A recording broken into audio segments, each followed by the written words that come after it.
সূরা আল ফালাক। বিসমিল্লাহির রহমানির রহিম। রহমান রহিম আল্লাহ তাআলার নামে। কুল আউযু বিরাব্বিল ফালাক। হে নবী, তুমি বলো, আমি উজ্জ্বল প্রভাতের মালিকের কাছে আশ্রয় চাই। মিন শাররি মা খালাক। আশ্রয় চাই তার সৃষ্টি করা প্রতিটি জিনিসের অনিষ্ট থেকে। ওয়া মিন শাররি গাসিকিন ইযা ওয়াকাব। আমি আশ্রয় চাই রাতের অন্ধকারে সংঘটিত অনিষ্ট থেকে, বিশেষ করে যখন রাত তার অন্ধকার বিছিয়ে দেয়।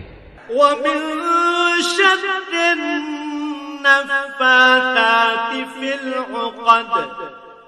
আমি আশ্রয় চাই গিরায় ফুঁক দিয়ে জাদুটোনাকারিনীদের অনিষ্ট থেকে। ওয়া মিন শাররি হাসিদিন ইযা হাসাদ। হিংসুক ব্যক্তির সব ধরনের হিংসার অনিষ্ট থেকেও আমি তোমার আশ্রয় চাই। হিংসুক ব্যক্তি থেকেও যখন সে তার হিংসায় জ্বলে ওঠে।